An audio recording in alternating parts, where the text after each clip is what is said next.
सभी प्यारे व्यूअर्स का वार्म वेलकम करता हूँ वाइड योर इंग्लिश शूटर पे। आज करने वाले हैं टाइम्स ऑफ इंडिया से इस खूबसूरत से आर्टिकल को। What is in the name इसका टाइटल है।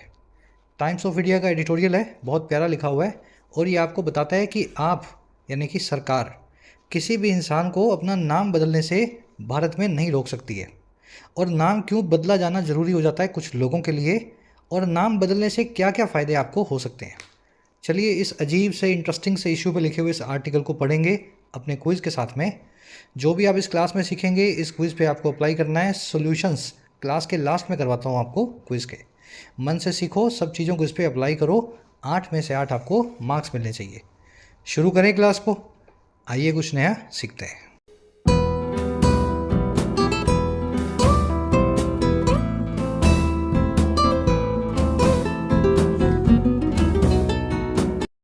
कह रहे हैं जी, what is in the name, नाम में क्या रखा है।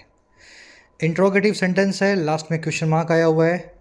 व्हाट को सेंटेंस की शुरुआत में लगाया गया है और इज़ उसकी हेल्पिंग वर्ब है उसके बाद में रखी गई है। व्हाट से बनने वाले सेंटेंस जिनमें व्हाट खुद सब्जेक्ट होता है उनमें इंट्रोगेटिव बनाते वक्त वर्ब को व्हाट के बाद में रखा जाता है। व्हाट और हु दोनों के साथ ऐसा ही होता है। जब ये खुद सब्जेक्ट बने होते हैं सेंटेंस में तो इनकी वर्ब इनके बाद में आती है। इन्वर्जन करने का सेंटेंस में कोई भी मौका नहीं होता। आ रही बात समझ में? चलिए आगे बढ़ेंगे टाइटल पैराग्राफ की तरफ। पहले ही आपको बता देते हैं टाइटल पैराग्राफ में एक बड़ी भारी सी आपको मिस्टेक या एरर मिलेगी, कोशिश करें उसको ढूंढने की। ठीक है, इतनी देर में आपको पढ़ा देता हूँ। कह रहा है what name we are known should be our choice. कह रहा है जी जिस भी नाम से हम जाने जाते हैं, व्हाट नेम जिस भी नाम से वी आर नोन हम जाने जाते हैं। कह रहे ये होना चाहिए शुड बी हमारी चॉइस, हमारी जो है इच्छा या हमारा विकल्प। मुझे कोई सूरज बोलना चाहता है या अमन बोलना चाहता है तो ये मेरी चॉइस है, इस पे सरकार का या किसी भी इंस्टीट्यूशन का कोई भी राइट नहीं चलेगा। चलिए सेंटेंस की स्ट्रक्चर देखेंगे। What name we are known, what name we are known, ये पूरा जो क्लोज है ना इसकी वर्ब है शुड बी। समझ पा रहे हो? व्हाट से बनने वाला क्लोज है, आपको समझाया हुआ है। व्हाट से बनने वाले, वाई से बनने वाले, हाउ से, वेयर से, व्हेन से, ये सभी क्लोज अगर सेंटेंस की शुरुआत में आ जाएं तो ये अपनी खुद की वर्ब लेते हैं जो कि जनरली होती है सिंगुलर। इस केस में तो मॉडल वर्ब है, सिंगुलर प्लूरल का कोई चक्कर ही नहीं है। इस नाउन क्लोज की वर्ब मिल गई आपको शुड बी। अब ये जो नाउन क्लोज है ना इसमें वी की वर्ब है आर नॉन। व्हाट कोई सब्जेक्ट नहीं है यहाँ पे, इसको हमने गलती से मार्क कर दिया है। वी सब्जेक्ट है, आर नॉन इसकी वर्ब है। चलिए सेंटेंस आपने देख लिया, स्ट्रक्चर आप समझ गए। मुझे ये बताओ एरर निकाल पाए या नहीं निकाल पाए? चलो समझाएंगे आपको, बिल्कुल एकदम लॉजिक के साथ समझना है ना। यही एरर आपको बड़े कॉम्प्लिकेटेड तरीके से किताबों में लिखी हुई मिलती है, लेकिन आज इसका लॉजिक समझो। अगर आप ऐसा लिख रहे हो आई राइट अ पेन, आई राइट अ पेन, क्या ये सेंटेंस सही है? नहीं भाई, गलत है। अगर पेन से लिख रहे हो तो आई राइट विद अ पेन आपको लिखना चाहिए। विद प्रेपोजिशन को बीच में से ओमिट आप नहीं कर सकते हैं। वैसे ही she wrote a notebook, she wrote a notebook, उसने एक नोटबुक में एक कॉपी में लिखा। नोटबुक क्या होती है? जिसमें आप नोट बनाते हैं। तो शी रॉट विद लिखूं या she wrote in a notebook लिखूं? इन ही लिखूंगा ना भाई। आप पेन से लिखते हैं तो राइट विद द पेन करते हैं, किताब में लिखते हैं तो राइट इन अ नोटबुक करते हैं। तो राइट वर्ब ने यहाँ विद लिया, राइट वर्ब ने यहाँ पे इन लिया। कॉन्टेक्स्ट के हिसाब से राइट वर्ब अपनी प्रेपोजिशन को चेंज कर रही है। इतना समझ गए? अब इन दोनों सेंटेंसेस को देखो, लेफ्ट वालों को। I need a pen to write, she picked up a notebook to write. मुझे ज़रूरत है एक पेन की, एक कलम की लिखने के लिए, और उसने उठाया एक नोटबुक को लिखने के लिए। मुझे बताओ जिस कलम की मुझे ज़रूरत है पेन की, उससे मैं राइट करूँगा या उसको मैं राइट करूँगा या उसके अंदर राइट करूँगा? भाई मैं पेन लूँगा और पेन के ऊपर तो राइट करूँगा नहीं, पेन को खोल के उसके अंदर तो राइट करूँगा नहीं, मैं पेन से राइट करूँगा। और जब भी आप किसी चीज़ से राइट करते हैं तो राइट विद नाम के इस प्रीपोजिशनल फ्रेज को यूज़ करते हैं। I write with a pencil, I write with a pen, है ना। तो कहने का मतलब ये है I need a pen to write, ये सेंटेंस अधूरा है। अगर पेन से राइट करोगे तो I need a pen to write with. Logic समझ पा रहे हो कि नहीं समझ पा रहे हो? बेसिक ग्रामर है, कुछ भी मुश्किल नहीं है मेरे ख्याल से इसमें। I need a pen to write with. और वैसे ही जब मुझे किताब की ज़रूरत है लिखने के लिए तो मुझे किताब में लिखना है, किताब में लिखना है तो टू टू राइट इन। और ये आया कहाँ से? She wrote in a notebook, यहाँ से आया क्योंकि किताब के अंदर लिखा जाता है। चलिए इसी कॉन्सेप्ट को थोड़ा और आगे बढ़ाएंगे। आई लिसन म्यूज़िक, मैं म्यूज़िक को, संगीत को सुनता हूँ। लिसन वर्ब के बाद हमेशा आप टू लगा हुआ देखेंगे, लिसन टू लिखा जाता है। I listen to the song, I listen to music, I listen to somebody's statement या स्टोरी। लेकिन अगर यही सेंटेंस टू के साथ में सही है तो फिर ये सेंटेंस टू के बिना कैसे सही हो जाएगा भाई? I played some music to listen, मैंने कोई गाना बजाया सुनने के लिए, लिसन करने के लिए। तो लिसन के बाद में टू जो आपने लगाना था ना, वो यहाँ भी लगेगा। अच्छा क्यों लगेगा? क्योंकि गाने को, म्यूज़िक को मैं लिसन करूँगा। राइट के बाद में इन इसलिए लिखेगा, लगेगा यहाँ पे क्योंकि राइट को मतलब किताब के अंदर, नोटबुक के अंदर मैं लिखूँगा। और उसी तरीके से राइट के बाद में यहाँ विद इसलिए लगेगा क्योंकि मैं यहाँ पेन से राइट करने वाला हूँ। कॉन्सेप्ट बिल्ड हुआ थोड़ा? तो लास्ट में ये प्रेपोजिशन मिक्स्ड जो है अपने मिस कर गए थे, आपको थोड़ा लॉजिक लगा करके इन प्रेपोजिशंस को सेंटेंस के एंड में जोड़ना होगा, वर्ब के बाद में जोड़ना होगा। कहने का मतलब ये, शी लिव्स दिस हाउस, वो इस घर में रहती है। तो लिव्स दिस हाउस गलत हो जाएगा, आपको लिखना चाहिए she lives in this house, ऐसा ही लिखूंगा ना। लेकिन अगर मैं ये सेंटेंस ऐसा बना रहा हूँ, विच हाउस शी लिव्स, किस घर में वो रहती है, विच हाउस शी लिव्स, तो यहाँ पे लिव्स के बाद में इन नहीं लगेगा क्या? क्योंकि हाउस में वो लिव करेगी और लिव इन ए हाउस होता है ना। इस हाउस और लिव की रिलेशनशिप को इस इन प्रेपोजिशन से आपको डिफाइन करना पड़ेगा। तो ये सेंटेंस भी अब सही बना। अब वैसे ही she is known by the name Shalini, वो जानी जाती है इस नाम से, नॉन बाय द नेम, और नाम है शालिनी। तो अगर यहाँ पे नॉन के बाद में बाय लगाया है मेरे भाई, तो क्या इस सेंटेंस को सही बना दोगे बिना बाय के? What name she is non, किस नाम से वो जानी जाती है। तो नेम और नॉन की रिलेशनशिप बाय से डिफाइन होती है, तो भैया यहाँ पे बाय लगेगा, तभी आपका सेंटेंस सही होगा। समझ गए? अब मुझे बताओ, अगर इतना समझ गए तो क्या ये सेंटेंस सही है? What name we are known, what name we are known, क्या यहाँ पे बाय नहीं लगेगा? जिसको समझ में आ गया और मज़ा आ गया, कॉन्सेप्ट सीख गए, देखो बिल्ड करूंगा इस कॉन्सेप्ट को मैं धीरे धीरे करके, बेसिक्स में तो अच्छे से करवा रखा है मैंने। जिसको मज़ा आ गया ज़रूर से लिख के बताना कमेंट सेक्शन में, सर समझ गए, इस कॉन्सेप्ट को दिमाग में बिठा लिया। तो ये बाय जो यहाँ पे ओमिटेड है ना, यही आपकी एरर थी। चलिए अब इसी के अंदर एक जो है ना, थोड़ा सा एडवांस ला करके एक कॉन्सेप्ट को और जोड़ रहा हूँ, इसी कॉन्सेप्ट को आगे बढ़ा रहा हूँ। मैं सिर्फ इतना बताना चाह रहा हूँ, अगर आपके सेंटेंस वट से, विच से, वेयर से, वाई से, है ना, इस तरह से शुरू होते हैं, तो उन केसेस के अंदर आप इनको चाहे तो वर्ब के बाद में लगाएं या फिर अपने इस प्रोनाउन से पहले लगा दें या एडजेक्टिव से पहले लगा दें। मैं ऐसा भी लिख सकता हूँ, इनको हटा रहा हूँ यहाँ से, in which house she lives, ठीक है, ऐसा भी लिख सकता हूँ। और वैसे ही by what name she is known, समझ में आई बात? तो ये बाय की पोजीशन यहाँ भी हो सकती थी, किसी ने मना नहीं किया, इस बाय ने कसम नहीं खाई। ये वट, वेयर, विच इनसे पहले भी आ सकता है, आपको पता होगा इन प्रोनाउंस के बारे में, ये अपने पहले प्रेपोजिशन को ले लेते हैं। तो अगर इस हिसाब से देखा जाए ना भाई, तो यहाँ पे जो आपने बाय लगाना था, जो यहाँ लगाना था नॉन बाय, इसको चाहे तो आप यहाँ भी लगा सकते थे। By what name we are known should be our choice. चलिए कॉन्सेप्ट यहीं पे फिनिश होता है, आज के क्विज में यूज़ किया जाएगा। लास्ट सेंटेंस मैं आप सभी को दे रहा हूँ सही करने के लिए। अबाइड वर्ब को आपको देखना है और चूज़ करना है सही प्रेपोजिशन को। One needs to abide by the rules, एक किसी भी इंसान को ज़रूरत होती है अबाइड बाय करने की इन कानूनों से। अबाइड बाय करना मतलब किसी कानून को सख्ती से फॉलो करना। अब इस सेंटेंस को आप कैसे सही करेंगे, सही करके कमेंट्स में डालें। बढ़ेंगे आगे, आर्टिकल की सारी वोकैब आपको दिखाते हैं ताकि आप इसको स्मूथली पढ़ सकें। एक लाइक और एक शेयर इस क्लास को ज़रूर से दें। कोशिश यही की जा रही है कि आपको जो कंटेंट कहीं और नहीं मिल रहा है, वैसा डिटेल्ड और इंटरेस्टिंग कंटेंट इस क्लास में हर रोज़ मिले। और उसी के साथ में आप सभी की पॉपुलर रिक्वेस्ट पे यूपीएससी का और स्टेट सिविल सेवाओं का प्रीलिम्स प्लस मेंस का फुल इंग्लिश कोर्स लॉन्च हो चुका है। ये एक माइग्रेशन कोर्स है, भारत का अकेला ऐसा कोर्स है जिसमें आप अपना मीडियम चेंज कर सकते हैं कॉन्फिडेंस के साथ में। अब इंग्लिश में सिविल सेवा का एग्जाम आप लिखेंगे इंग्लिश बैकग्राउंड के स्टूडेंट की तरह। कोर्स अवेलेबल है आपकी अपनी ऐप पे YT your English tutor. Comment section से जाके इसको डाउनलोड करें। कोर्स में आपको सी सेट प्रीलिम्स के लिए, डिस्क्रिप्टिव मेंस के लिए आंसर राइटिंग, साथ में वोकैब, ग्रामर, साथ ही साथ पर्सनल मेंटरशिप की फैसिलिटी मिलती है जिसमें आपकी समरीज, आपकी लिखावट को पर्सनली चेक करके आपको सिखाया जाएगा। कोर्स की फ़ी है 5499, अभी इसको 4999 पे रखा गया है, फ़ायदा उठा सकते हैं। और जो लोग पर्सनल मेंटरशिप नहीं चाहते हैं, आप कोर्स का एक्सेस 1999 में ले सकते हैं बिना पर्सनल मेंटरशिप के। कोर्स से रिलेटेड किसी भी क्वेरी के लिए इस नंबर पे व्हाट्सएप या कॉल करके कॉन्टैक्ट करें। अगर आप राइटिंग कोर्स में पहले से इनरोल्ड हैं तो आपकी फ़ीस को नए कोर्स में एडजस्ट भी किया जा रहा है। राइटिंग का बेसिक कोर्स, बैंकिंग का कोर्स और एसएससी कॉम्बो यहाँ पे अवेलेबल हैं। आप इन कोर्सेज़ का फ़ायदा भी ले सकते हैं। चलिए आज की वोकैब शीट, छोटी सी शीट है, 5 वर्ड्स है, फटाफट देख लें इनको। जस्ट अ मिनट, है ना। आज की what is in the name नाम के आर्टिकल के 5 वर्ड्स हैं।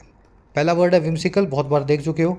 विम्सिकल का मतलब होता है जी ऐसी चीज़ जो फुल ऑफ विम्स हो, जिसमें मूडीपना हो, मनमानी हो, डिस्क्रिशन का जो थोड़ा सा जो है एलिमेंट हो। डिस्क्रिशन क्या होता है? मनमानी, है ना। इसको आर्बिट्रेरी भी बोलते हैं। विम्सिकल या आर्बिट्रेरी को आम भाषा में बोला जाता है मनमाने ढंग से किया गया काम या मूडी ढंग से किया गया काम। Youth are fan of whimsical fashion nowadays. Youth जो है फैन है मनमाने या फिर मूडी फैशन के। आजकल अजीब सा फैशन आजकल यूथ करने का शौकीन है। They are fan of such fashion. तो ये आर्बिट्रेरी यानी मनमाना वर्ड आर्टिकल में देखेंगे। अगला वर्ड है अपने पास इम्पार्ट। इम्पार्ट का मतलब होता है किसी को कुछ देना, लेकिन ऐसा नहीं है कि मैंने आपको 100 रुपये दे दिए तो आप मुझे बोल दो कि sir you have imparted me 100 rupees. ये वर्ड बना कैसे है? किसी को अपनी तरफ जो आपके पास जो चीज़ है ना उसका एक हिस्सा दे देना, एक छोटा सा पार्ट दे देना। आ रही बात समझ में? और वो पार्ट ऐसा हो कि इसको देने के बाद भी आपकी उस चीज़ में कोई कमी ना हो। थोड़ा गहरा है लेकिन ध्यान से समझो। इम्पार्ट वर्ड का मीनिंग है किसी को कोई ऐसी चीज़ का हिस्सा या पार्ट दे देना जो आपके पास है, लेकिन देने के बाद भी वो चीज़ आपसे ख़त्म ना हो। तो आप क्या दे सकते हैं? किसी को खुशी दे सकते हैं, नॉलेज दे सकते हैं, कॉन्फिडेंस दे सकते हैं, आइडेंटिटी दे सकते हैं, ट्रेनिंग दे सकते हैं। ये सब चीज़ें ऐसी हैं जो सामने वाले को दी जा सकती हैं, लेकिन आपके पास देने के बाद कमी नहीं होगी। ऐसा नहीं है अंग्रेजी सिखा के मैं आपको कॉन्फिडेंस दिलवा दूं और मेरा कॉन्फिडेंस आप में चला जाए, ऐसा तो नहीं है, है ना। तो इम्पार्ट वर्ड की एक खूबसूरत सी जो है यूज़ होता है। The interns were imparted an orientation training by the manager. Interns को एक ओरिएंटेशन ट्रेनिंग इम्पार्ट दी गई मैनेजर साहब के द्वारा। इस वर्ड को बिस्टो नाम के इसके सिनोनिम से भी बताया जाता है। आज ये वर्ड आज जो है आर्टिकल में देखेंगे। चलिए अगला वर्ड है इनहेरिटेंस। ये होती है आपकी विरासत। जो भी चीज़ आपको आपके पुरखों से मिली है, आपके जीन्स के जरिए या आपकी जायदाद के जरिए, माता पिता की, समझ गए ना, हेरिटेंस के जरिए, वो आपकी इनहेरिटेंस है, आपकी हेरिटेज है या विरासत है। My foolish neighbour spent all her inheritance in a year. मेरे बेवकूफ़ नेबर ने, मेरी बेवकूफ़ पड़ोसन ने खर्च कर दी सारी अपनी पुरखों की जायदाद, इनहेरिटेंस, एक ही साल में, इन अ ईयर। चलिए अगला वर्ड देखेंगे आज, वीट आउट। आप में से जो लोग खेती करते हैं, किसानी करते हैं, फार्मिंग में हैं, तो वीड नाम के वर्ड को अच्छे से समझते होंगे, एटलीस्ट हिंदी में। वीड का मतलब होता है खरपतवार। ये क्या करती है? खेत में उग जाती है, तो जो पौधा उगना है उसके पास उग करके उसके न्यूट्रिशन को खा जाएगी। छोटे छोटे पौधे होते हैं, कंटीली झाड़ियाँ होती हैं। तो किसान का काम होता है वीड को अपने खेत से हटाना, क्योंकि उससे कोई फल नहीं लगेगा, कोई सब्जी नहीं लगेगी, और आपके फल सब्जियां जो आप लगाना चाह रहे हो उनका न्यूट्रिशन खा जाएगी, उनका पानी पी जाएगी। तो वीड आउट करना, इसका मतलब होता है किसी चीज़ को सफाया कर देना, हटा देना, एलिमिनेट कर देना, वाइप आउट कर देना। ठीक उसी तरीके से जैसे किसान खरपतवार को खेत से बाहर निकालता है, इरेडिकेट या अपरूट करता है। Universal vaccination is the key to weeding out the virus. Universal vaccination जो है, सबका जो टीकाकरण है, वो इम्पॉर्टेंट है वीड आउट करने के लिए, ख़त्म करने के लिए, सफाया करने के लिए इस वायरस का। चलिए फ्रेजल वर्ब हो गई आज की। लास्ट फ्रेजल वर्ब है डबल डाउन ऑन। देखिए डबल मतलब दुगना, डाउन मतलब नीचे। ये फ्रेजल वर्ब बनी है ज्वारियों से। किससे भाई? ज्वारियों से। देखो मुझे तो ताश खेलना आता नहीं है, लेकिन जितना मैंने सीखा या समझा या सुना है लोगों से, कुछ लोग ताश खेलते हुए, जैसे उनके पास कोई, मान लो 5,000 रुपये की शर्त लगा के ताश खेल रहे हैं, 2 लोग, ठीक है, 5,000 रुपये का जुआ खेल रहे हैं। अब नंबर ए वाले को पता लग गया कि नंबर बी वाले के पास अच्छे पत्ते नहीं हैं, है ना। तो नंबर ए वाला कहता है कि मैं मेरे पत्ते शो करूँगा, शो। अब ये शो का मुझे मीनिंग तो यही समझ में आता है कि आप अपने पत्ते बी वाले को दिखाओगे, और मैं शो करने से पहले अपनी शर्त को डबल करने को तैयार हूँ। मतलब मैं 10,000 जो है इस जुए में रखने के लिए तैयार हूँ। समझ पा रहे हो आप? सामने वाली पार्टी 5,000 लेके बैठी है, आप 5,000 रुपये के सामने 10,000 का जुआ खेल रहे हो। मतलब अपने पत्तों पे बड़ा यकीन है आपको। और डबल डाउन ऑन जब आप किसी चीज़ पे करते हैं जीवन में, तो उसका मतलब यही होता है अपने बिलीफ या स्टैंड पे फर्म कमिटमेंट को दिखाना, गहरे विश्वास को दिखाना। समझ पाए? मैं थोड़ा सा कनेक्ट करने की कोशिश कर गया हूँ, शायद आपकी समझ में आया हो, शायद ना आया हो। ये बनी है जो है फ्रेजल वर्ब जुआरियों से। India needs to double down on its economic plans to harness its democratic dividend. Bharat को भरोसा जताने की ज़रूरत है, डबल डाउन ऑन करने की ज़रूरत है अपने आर्थिक योजनाओं पे, जो है हार्नेस करने की, यूटिलाइज करने की डेमोग्राफिक डिविडेंड को, हमारे युवा नौजवानों को। डेमोग्राफिक डिविडेंड क्या होता है? आपकी डेमोग्राफी से, आपके पॉपुलेशन से जो फ़ायदे हों, पॉपुलेशन के फ़ायदे का, आपकी पॉपुलेशन में यंग लोग ही आपके लिए फ़ायदेमंद हैं। जो बूढ़े हो गए हैं वो समझ गए ऑब्सोलीट हो गए हैं, और जो बच्चे हैं अभी वो पकने के लिए भी उनको टाइम लगेगा। तो डेमोग्राफिक डिविडेंड मतलब यूथ। तो भारत को ज़रूरत है अपनी यूथ को हार्नेस करने का, जो प्लान है उसमें भरोसा रखे, डबल डाउन ऑन करे। इस फ्रेजल वर्ब की खूबी ये है, जब भी किसी चीज़ पे डबल डाउन करेंगे, भरोसा जताएंगे, ऑन लगा के बताना है। चलिए डिटेल में हो गई आपकी वोकैबुलरी आज की। डिटेल में इसीलिए करवाता हूँ, टाइम पास नहीं करना होता मुझे, टाइम सबके पास लिमिटेड है। ये वर्ड्स आप कनेक्ट कर सको, कहीं दिमाग के किसी कोने में इनको बिठा सको। नहीं तो मीनिंग बता करके तो 50 वर्ड मैं भी आपको याद करवा सकता हूँ 15 मिनट में, उसका कोई मीनिंग नहीं है, आप याद ही नहीं कर पाओगे। जल्दी से एक समरी ले लो आर्टिकल की, किस बारे में लिखा है। समरी ये है कि एक बच्चे ने चाहा कि उसकी 10वीं की मार्कशीट में उसका नाम बदल जाए, तो यूपी के अंदर हो गया हिंदू मुस्लिम का खेल। वो लड़का था मुस्लिम और शायद वो नाम रखना चाह रहा था हिंदू। अब इस मामले पे यूपी बोर्ड जो है ना, उसने उस बच्चे को नाम बदलने से मना कर दिया। हमारा आर्टिकल कह रहा है कि नाम जो है ना, वो आपके रिलीजन से, आपकी रेस से, आपकी नेशनैलिटी से डिफरेंट भी हो सकता है। आप भारत में रह कर के भी एडम हो सकते हैं, है ना। नॉर्थ इंडिया के किसी बढ़िया परिवार में रह कर के भी आप पीटर हो सकते हैं। तो पीटर हो जाने से कहीं ऐसा थोड़े ना आप भारतीय नहीं रहेंगे या आप बढ़िया नहीं रहेंगे। तो नेम आपकी आइडेंटिटी वैसी नहीं है, एक आइडेंटिटी का पार्ट है, और हर आदमी को पूरा हक है अपना नाम बदलने का, जो भी नाम वो रखना चाहता है। और इसी बच्चे के हक में कोर्ट भी आई, कोर्ट ने यूपी बोर्ड को फटकारा और बच्चे का नाम भी चेंज करवाया। अब इस आर्टिकल में इसी चीज़ को क्रिटिकली डिस्कस किया गया है कि नाम में क्या रखा है और नाम से क्या होता है।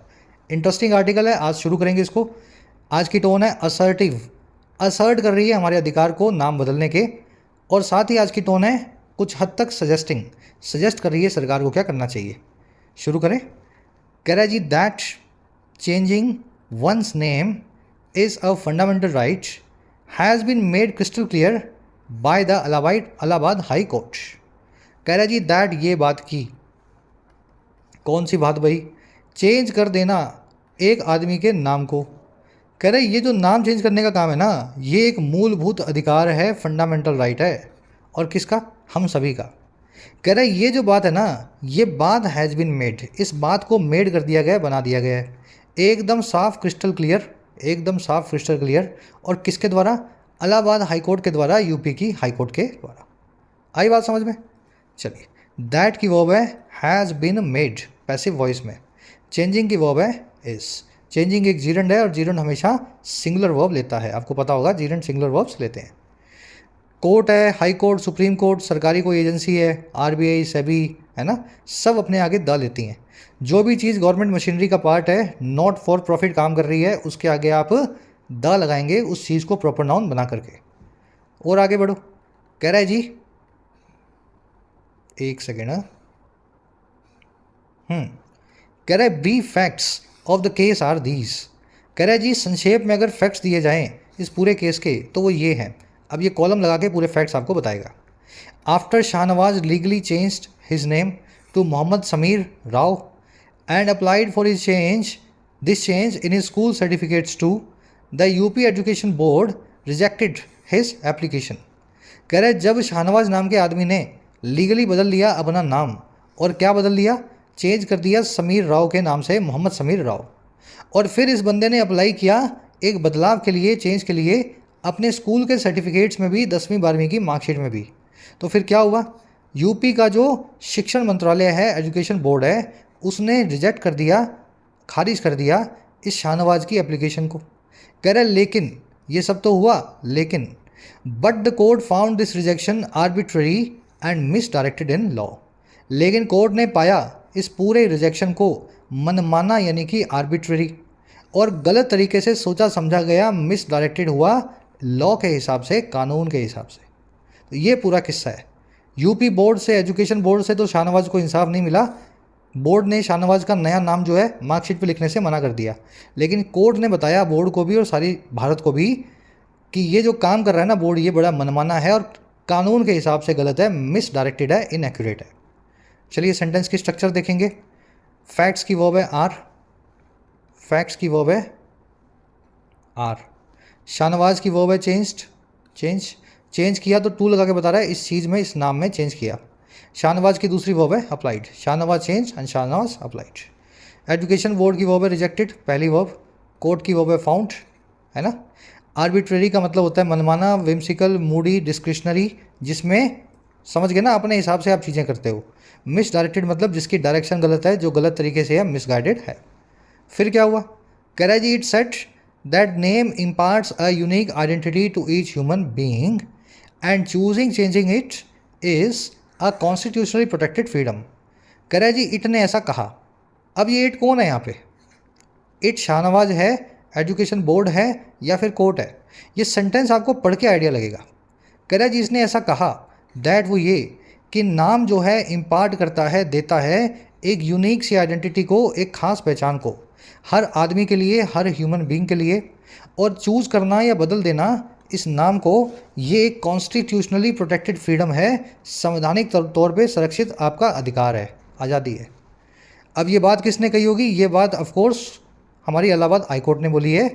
इट की वर्ब है सेड, इट आया हाई कोर्ट के लिए। नेम की वर्ब है इम्पार्ट्स, इम्पार्ट का मतलब होता है किसी चीज़ को का एक हिस्सा किसी को दे देना, लेकिन बिना उस चीज़ में कोई कमी लाए, है ना। किसी को एजुकेशन दे दी, ट्रेनिंग दे दी, आइडेंटिटी दे दी। तो नेम हमें आइडेंटिटी यानी पहचान देता है, लेकिन पहचान देने से नेम के पास, खुद के पास पहचान खत्म नहीं हो जाती, है ना। इम्पार्ट वर्ब को अपने को ऐसे ही यूज़ करना है। सलाह दे दी अगर आपने किसी को, तो ऐसा नहीं है आपके पास वो सलाह खत्म हो गई, है ना। चूजिंग चेंजिंग दोनों ऑब्लिक में लगे हुए हैं। इस ऑब्लिक का मतलब होता है और, दोनों जीरेंड और से जुड़े हैं, और जब और से दो सिंगुलर नाउन जुड़ जाएं वो अपनी वर्ब को सिंगुलर ही रखते हैं। अगर ये यहाँ पे स्लैश की जगह एंड दिया होता ऑब्लिक की जगह, तो जीरेंड 1 और जीरेंड 2 दोनों जुड़ जाते और वर्ब को प्लूरल कर देते आर। चलिए आगे बढ़ेंगे, नेक्स्ट पैराग्राफ पे आ जाओ। आगे क्या कहना चाह रहा है, कह रहा है जी plus there should be full coordination between central and state authorities on this. कह रहा है जी साथ ही plus, additionally plus, full coordination होना चाहिए। There should be full coordination, coordination का मतलब होता है आपसी सहयोग, और किस किस के बीच, सेंट्रल एंड स्टेट अथॉरिटीज़ के बीच इस पूरे मामले पे ऑन दिस। तो सिर्फ ऐसा नहीं है कोर्ट ने कह दिया तो आपने सुन लिया, समझ लिया। हर अथॉरिटी को इस कानून को मानना है, नाम बदलने की आज़ादी को सही से सुरक्षित करना है। कोऑर्डिनेशन यानी सहयोग, इसकी वर्ब है शुड बी। इट की वर्ब है, अच्छा इट तो आगे आएगा। इस सेंटेंस के अंदर अगर यहाँ से एज वेल एज लगा दिया जाए एंड को हटा के, तो क्या कोई गलती हो जाएगी क्या? कितने लोग बता सकते हैं भाई? ट्रेन कर चुके हैं आपको अच्छे से, सही होगा या गलत होगा? भाई मैं यूँ बोल रहा हूँ, coordination should be, there should be coordination between central as well state authorities on this. तो क्या ये सेंटेंस गलत है क्या? ऑफ कोर्स गलत है। देखने में सही लग रहा है एज वेल एज, लेकिन ध्यान देना है बिटवीन लग चुका है और बिटवीन के साथ में एंड आता है। समझ पा रहे हो बात को? ये बिटवीन ना होता तो फिर एज वेल एज ठीक लग जाता, कोई दिक्कत नहीं है, लेकिन बिटवीन ने तो कसम खाई हुई है अपने साथ में एंड को लेगा, तो एंड का यहाँ पे लगना जरूरी है। चलिए आगे बढ़ते हैं। बस यही तो है एग्जामिनर आपका ऐसे क्वेश्चन बनाता है, वो देख लो आप, भर भर के पेपर ऐसे ही बने हुए हैं। कह रहा है जी it is discriminatory when CBSE bylaws allow this while UP board doesn't. Second, after the school certificates there shall be the matter of getting the name changed for Aadhaar, ration card, voter ID card etc. कह रहा है जी पहली चीज़ तो ये इसलिए discriminatory है, first ये चीज़ तो इसलिए भेदभाव वाली है, डिस्क्रिमिनेटरी है। कह रहा है कि जब CBSE के बाई लॉज जो हैं, CBSE के जो कानून हैं, बाई लॉ मतलब कानून, कह रहा है जब वो अलाउ करते हैं इस काम को, कह रहा है जबकि यूपी का बोर्ड नहीं करता, यूपी बोर्ड मना करता है, तो पहली चीज़ तो ये इसलिए डिस्क्रिमिनेटरी है। और दूसरी चीज़ क्यों? कह रहा है सेकंड ये कि जब स्कूल सर्टिफिकेट्स बदले जाते हैं, आफ्टर स्कूल सर्टिफिकेट्स, तो फिर मामला आता है there shall be the matter, जो है गेट करने का, नेम को चेंज्ड, जो है नाम को बदलने का, आधार कार्ड के लिए, रेशन कार्ड के लिए, वोटर कार्ड के लिए एट्सेट्रा। आई बात समझ में? तो ये दो चीज़ों की वजह से मामला जो है ना गलत है ना। ये मामला जो है दोनों के बीच में कोऑर्डिनेशन से समझ जो है निपटाया जाना चाहिए। UPSC दे रहा है तो फिर स्टेट बोर्ड क्यों नहीं दे रहा? CBSE दे रहा है तो CBSE सेंटर का है और स्टेट बोर्ड जो है यूपी का है ना। इट की वर्ब है इस, डिस्क्रिमिनेटरी मतलब भेदभाव वाला, प्रेजुडिस्ड या बायस्ड बोलते हैं इसको। सीबीएसई बायलॉज की वर्ब है अलाउ। बायलॉ मतलब होते हैं कानून, किसी भी ऑर्गेनाइजेशन के जो जिन कानूनों से वो ऑर्गेनाइजेशन गवर्न होती है, जिससे उनका कामकाज होता है। बोर्ड की वर्ब है डजंट। मैटर की वर्ब है शैल बी। देयर से क्लोज हुआ है शुरू, इसलिए वर्ब के बाद में सब्जेक्ट को रखा गया है। कह रहे जी wives and celebrities have of course been doing this as a matter of course. कह रहे जो बीवियाँ होती हैं यानी वाइफ्स होती हैं, दुल्हनें होती हैं नहीं, और जो सेलिब्रिटीज़ होते हैं बड़े बड़े लोग, कह रहे जी वो ऑफ कोर्स इस काम को करते आ रहे हैं एक रूटीन के काम के तौर पे, नॉर्मल अफेयर के तौर पे, मैटर ऑफ कोर्स के जो है तौर पे। मैटर ऑफ कोर्स मतलब एक नॉर्मल अकरेंस जो रोज़मर्रा का काम है। तो औरतें तो अपना नाम बदलती रहती हैं, सेलिब्रिटी भी आप देखना अपना नाम बदलते रखते हैं। अक्षय कुमार, राजीव भाटिया, नाम रखा हुआ अक्षय कुमार, है ना। तो ये सबके साथ होता है, तो फिर इस शाहबाज को क्यों मना किया गया। वाइफ्स एंड सेलिब्रिटीज़ की वर्ब है have been doing. Matter of course का मतलब है रूटीन मैटर, रोज़मर्रा का मामला। चलिए और आगे बढ़ते हैं। कह रहे जी अमिताभ बच्चन वॉज वंस इनकलाब श्रीवास्तव। कह रहे जी अमिताभ बच्चन भी एक वक्त इनकलाब श्रीवास्तव हुआ करते थे। इनके पिता हरवंश राय बच्चन ने शायद इनका यही नाम रखा था बचपन के अंदर, है ना। बच्चन जी का बचपन का नाम है इनकलाब श्रीवास्तव। मुझे भी आज ही पता लगा ये। कह रहे but rebranding of the self has become more doable, desirable and democratised. कह रहे लेकिन रीब्रांडिंग जो है अपने आप की वो हो चुकी है और ज़्यादा डूएबल यानी करने लायक, और ज़्यादा डिज़ायरेबल जिसका सब डिज़ायर करते हैं, और ज़्यादा डेमोक्रेटाइज्ड यानी कि और ज़्यादा एकदम लिबरल, है ना। डेमोक्रेसी मतलब लिबरल, डेमोक्रेटाइज मतलब इन अ लिबरल वे। तो अमिताभ बच्चन का ज़माना तो बहुत पुराना था, अब तो 50 साल बीत चुके हैं। 50 साल में रीब्रांड करना, अपना नया नाम रखना बड़ा आसान होना चाहिए। रीब्रांडिंग की वर्ब है हैज़ जो है बिकम। वर्ब की एनजी फॉर्म है जीरंड है, जीरंड अपनी वर्ब लेगा तो हमेशा सिंगुलर लेगा। चलिए आगे बढ़ते हैं। और क्या कहना चाह रहा है ये, और ये कहना चाह रहा है in countries like China and South Korea it is quite common to have different east and west facing names like Xi and Stan, Wing and Winnie. कह रहा है जी साउथ कोरिया और चाइना जैसी कंट्रीज़ में अगर देखें तो ये बड़ी आम बात है, अलग अलग नाम होना, डिफरेंट नेम होना। और कौन कौन से नेम्स हैं ये, जो ईस्ट एंड वेस्ट फेसिंग है। एक जो है नेम तो वो तो ईस्ट का है, चाइना का है, हांगकॉन्ग का है, नॉर्थ कोरिया का है ना, साउथ कोरिया का है। और जो दूसरा नाम है जब ये लोग यूएस में, यूरोप में जाते हैं, वहाँ बस जाते हैं, वहाँ पढ़ाई लिखाई करते हैं, तो वहाँ काम आता है।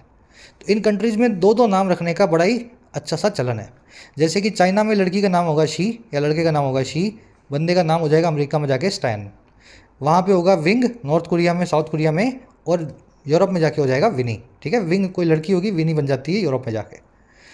चलिए और क्या कह रहे in India the trends include both eliminating caste and region markers from one's new name and doubling down on such inheritances.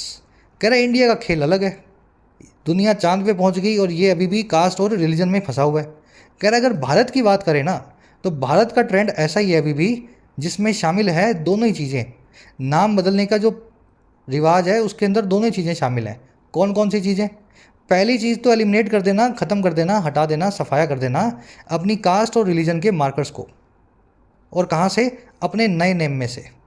और दूसरा क्या है, डबल डाउन करना और ज़्यादा कमिटमेंट दिखाना अपनी इन विरासतों पे, अपनी इन इनहेरिटेंसेस पे। तो सुना होगा आपने कुछ लोग क्रिश्चियन बन जाते हैं, अपना नाम पीटर एडम रख लेते हैं, तो वो लोग एक्चुअल में अपनी कास्ट और रिलीजन को पीछे छोड़ना चाह रहे हैं अपने नए नाम के जरिए, है ना। तो ये रीज़न भी होता है भारत में नाम बदलने का, कास्ट को छोड़ना या रिलीजन से जो है नाता तोड़ने के लिए। और या फिर ये रीज़न होता है कि कोई आदमी को कास्ट और रिलीजन से बड़ा प्यार होता है, तो वो अपना नाम कुछ ऐसा बदल के रखता है कि उसके नाम से ही पता लगे वो इस कास्ट और इस रिलीजन से आता है। तो यहाँ पे दोनों ट्रेंड चलेंगे इसी तरह के। ट्रेंड्स की वर्ब इंक्लूड, एलिमिनेट करना यानी ख़त्म करना किसी चीज़ को, डबल डाउन करना यानी किसी चीज़ को भरोसा जता के उसमें और कमिटमेंट दिखाना। बताया था ना वो जुआरी वाला किस्सा, जुआरी को अपने पत्तों पे बड़ा यकीन था, तो 5,000 रुपये की शर्त के सामने 10,000 रुपये रखने को तैयार हो गया वो, है ना। कैसे भी करके उसको पता था मैं जीत ही जाऊंगा, डबल डाउन करने लगा वो, बड़ा भरोसा जताने लगा अपने पत्तों में। इनहेरिटेंस होती है आपकी विरासत, पुरखों से मिली, बाप दादाओं से मिली जो है जायदाद। इनहेरिटेंस पैसे प्रॉपर्टी की भी हो सकती है, और इनहेरिटेंस कोई आपकी संस्कृति, आपका कल्चर, है ना, आपके रिवाज, ये भी आपकी इनहेरिटेंस ही है ना। सिर्फ प्रॉपर्टी के लिए वर्ड यूज़ नहीं होगा, हर वो चीज़ के लिए यूज़ होगा जो आपको अपने पुरखों से मिली है। कह रहा numerology is another popular motivation. कह रहा न्यूमरोलॉजी जो है एस्ट्रोलॉजी का जो पार्ट है ज्योतिष शास्त्र का, वो भी एक पॉपुलर जो है मोटिवेशन है नाम बदलने के पीछे। अब ये बहुत अच्छी जो है सेंटेंस लिखेगा 2। कह रहा है जी art works are often untitled left untitled to leave them more open for interpretation. कह रहे कभी कभी कुछ कलाकृतियाँ आप देखेंगे, आर्ट वर्क्स देखेंगे, कुछ पेंटिंग्स देखेंगे, किताबें देखेंगे जिनका कोई टाइटल नहीं होता, उनको नाम ही नहीं दिया जाता। और क्यों? ताकि उनको ओपन रखा जा सके, खुला रखा जा सके लोगों की इंटरप्रिटेशन के लिए, लोगों की इमेजिनेशन के लिए, है ना। नाम ही नहीं देगा राइटर उसको, किताब को, या पेंटर अपनी पेंटिंग को। जो आदमी उस पेंटिंग को देखे वो वैसे ही डिफाइन करके उसका नाम रख सके। चलिए आर्ट वर्क्स की वर्ब है आर लेफ्ट। कह रहा है but as artist of our life we human beings seek more control. कह रहा है लेकिन अपनी लाइफ के आर्टिस्ट होने के नाते, अपनी ज़िंदगी के कलाकार होने के नाते, पेंटर या लेखक होने के नाते, हम इंसान जो है ना, हम ढूंढते हैं, सीख करते हैं और ज़्यादा कंट्रोल अपनी ज़िंदगियों पे, और ज़्यादा नियंत्रण। समझ में आ गया सेंटेंस? वी ह्यूमन बींग्स की वर्ब है सीख। ग्रामर कॉन्सेप्ट है यहाँ पे। चलो फटाफट से देख लेते हैं ये पूरा सेंटेंस, फिर उसके बाद करवाता हूँ। कह रहे जी of the numerous identities every individual inhabits the name can only communicate a small part. कह रहा है जी जो कई न्यूमरस आइडेंटिटीज़ हैं, अलग अलग तरह की पहचानें हैं जिसमें हर आदमी इनहेबिट करता है, जिन आइडेंटिटीज़ में हर आदमी रहता है। आपका नाम है गोलू, है ना, लेकिन स्कूल में हो आप जो है अपनी हॉकी टीम के सुपरस्टार, पढ़ाई लिखाई में हो आप फिसड्डी, है ना, स्मार्ट बॉय हो, देखने में अच्छे हो तो आपको सब बोलते हैं हैंडसम बॉय। तो ये आपकी आइडेंटिटीज़ हैं। बाद में आप जॉब लग गई आपकी क्लरिकल की तो आप क्लर्क बन गए, है ना, फिर किसी प्राइवेट कंपनी में सीईओ बन गए। तो कई आइडेंटिटीज़ में से एक ही आइडेंटिटी हमारा नाम हमें देता है, उसके अलावा भी कई पहचानें हमारी हैं। कह रहे the name can only communicate a small part. नाम सिर्फ एक छोटे से हिस्से को ही आपके कम्युनिकेट करता है। समझ गए ना सेंटेंस को? इंडिविजुअल की वर्ब है इनहेबिट्स, नेम की वर्ब है कैन कम्युनिकेट। इनहेबिट का मतलब होता है किसी चीज़ के अंदर रहना, लिव इन करना। अब यहीं से अपना ग्रामर कॉन्सेप्ट है प्यारा सा, फटाफट से उसको देख लो। कॉन्सेप्ट ये कहता है कि इंग्लिश में बहुत सारी ऐसी वर्ब्स हैं जो एक दूसरे की सिनोनिमस हैं। सिनोनिमस का मतलब समझते हैं? एक दूसरे की पर्यायवाची। लेकिन उनका फ़र्क ये है कि उनमें से एक वर्ब तो बिना प्रेपोजिशन के आएगी, डायरेक्ट अपना ऑब्जेक्ट लेगी ट्रांजिटिव फॉर्म में। दूसरी वर्ब जो है वो अपनी प्रेपोजिशन को फिक्स रख के अपने साथ चलेगी। आपका एग्जामिनर यहीं आपके स्वाद ले जाता है, जहाँ पे प्रेपोजिशन नहीं लगवानी होती ना वहाँ भी आपसे लगवा लेता है। जैसे सीक का मतलब है ढूंढना और लुक फॉर का मतलब है ढूंढना, लेकिन अगर आपका स्वाद लेना हो एग्जामिनर को तो वो सीक फॉर लिख करके आपको क्वेश्चन बना के देगा। देखते ही आप फॉर को हटा देंगे, आप अपने मन में सोचेंगे कि सीक वर्ब तो अपने बाद कोई प्रेपोजिशन नहीं लेती, फॉर लेती है लुक वर्ब। मीनिंग दोनों का एक ही है, इसके फॉर के साथ वो मीनिंग आएगा, इसका बिना फॉर के आएगा। वैसे ही अपोज का मतलब होता है किसी को विरोध करना, ऑब्जेक्ट का मतलब भी वही है, लेकिन ऑब्जेक्ट में जिसका विरोध कर रहे हो ऑब्जेक्ट के बाद में टू लगाओगे, अपोज के बाद में नहीं लगेगा।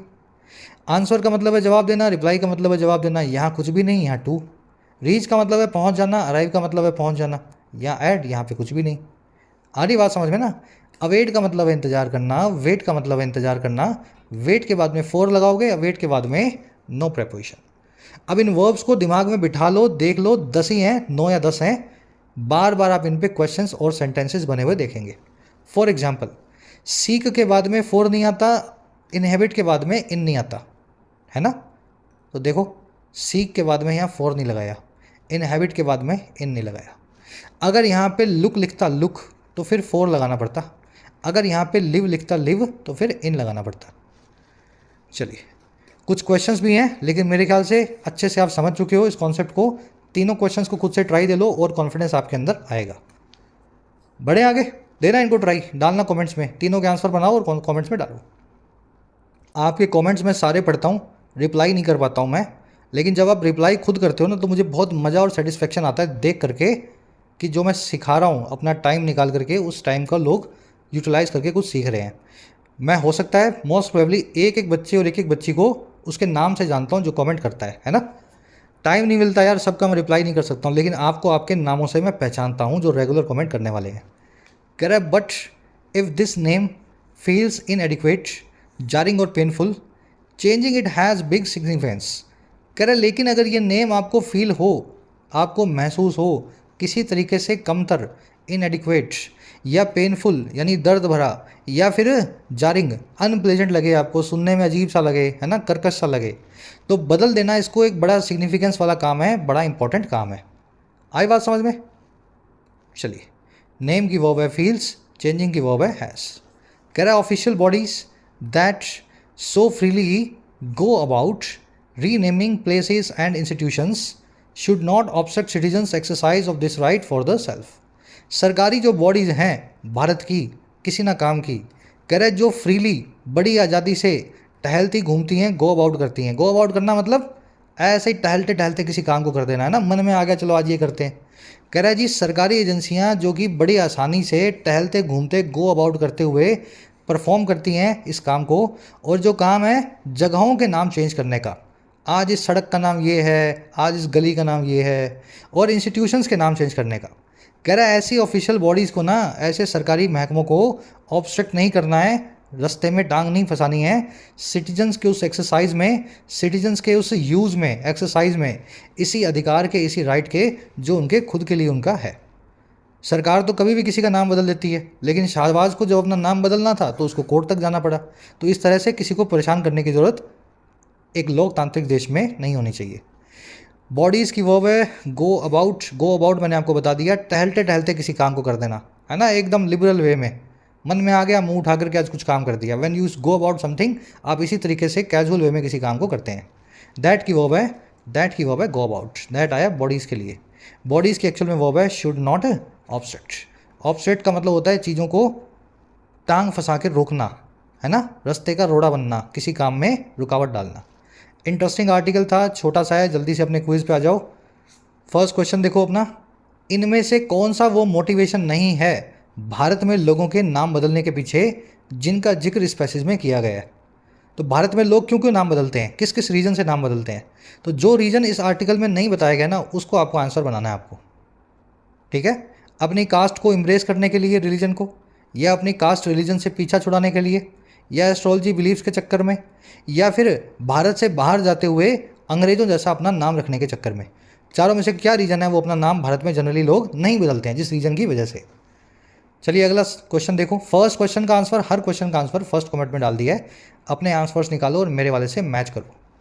सेकंड में पूछा है जी इलाहाबाद हाईकोर्ट का जो ऑब्जेक्शन था, ये रिजेक्शन था यूपी के बोर्ड के डिसीजन का, इस ऑब्जेक्शन का, रिजेक्शन का बेसिस क्या है, आधार क्या है, क्या पाया कोर्ट ने, क्यों लगा कोर्ट को कि इसको मतलब जो है शाहबाज को नाम बदलने की इजाज़त देनी चाहिए। निकाल लो आंसर, चार ऑप्शंस आपके सामने हैं, बहुत इजी क्वेश्चन है। फर्स्ट कमेंट से आंसर रखा है, वहाँ से मैच करो। इसी वीडियो के नीचे फर्स्ट कमेंट में जाओगे ना, आंसर मिल जाएगा। थर्ड में ईडीएम पूछी आपसे, डबल डाउन ऑन का क्या मीनिंग होता है, तो जुआरी से, गैम्बलर से, स्पेक्यूलेटर से इस जो है ईडीएम को कनेक्ट कर दो। चौथे में पूछा है वीड आउट, तो ये आपको खेती से जोड़ के बताई थी ईडीएम, इसका मीनिंग बताओ। पाँचवें में पूछा है जी मनमाने ढंग से किया गया काम, उस काम के लिए क्या एडजेक्टिव वन वर्ड की फॉर्म में यूज़ करेंगे। तो दो तीन करवाएं, कोई भी एक लिख दो, आपका आंसर बन जाएगा। छवें, सातवें, आठवें में क्लोज टेस्ट मिलेगा आपको ऑफकोर्स, फटाफट इसको भी देख लेते हैं। छवें में आपसे पूछा है यहाँ पे किस वर्ब को यूज़ करें जिसका मीनिंग सही बैठे, विस्टो, इम्पार्टेड, गिवन या इनहेरिटेड। देख लेना ट्रेनिंग वर्ड यूज़ हुआ है, ट्रेनिंग के लिए क्या वर्ड यूज़ करेंगे आप खुद समझदार हैं बाकी, है ना, ट्रेनिंग के लिए कौन सा वर्ड यूज़ करना है। सातवें में पूछा है जी अबाइड, कंप्लाई विद या कंप्लाई बाय या अडियर टू या अबाइड विद में से कौन सी फ्रेजल वर्ब का इस्तेमाल यहाँ पे किया जाएगा, किस फॉर्म में किया जाएगा, है ना। तो ये आपको करवाया भी था मैंने, प्रेपोजिशन एट द एंड, सही प्रेपोजिशन को सही तरीके से यूज़ करना। आठवें में आपसे पूछा है जी इनमें से कौन सा वर्ड सही प्रेपोजिशन के साथ में यहाँ यूज़ किया जा सकता है, तो वेट, अवेट, सीक, लुक, याद है ना, आंसर, रिप्लाई। तो वो वर्ब देख लो जो अपने बाद में ऑफ लेती है, जो ऑफ लेती है, और जो नहीं लेती है उसके हिसाब से आपको काम करना है। इस ऑफ को निकाल देता हूँ मैं, अब देखो कौन सा आंसर बनाओगे।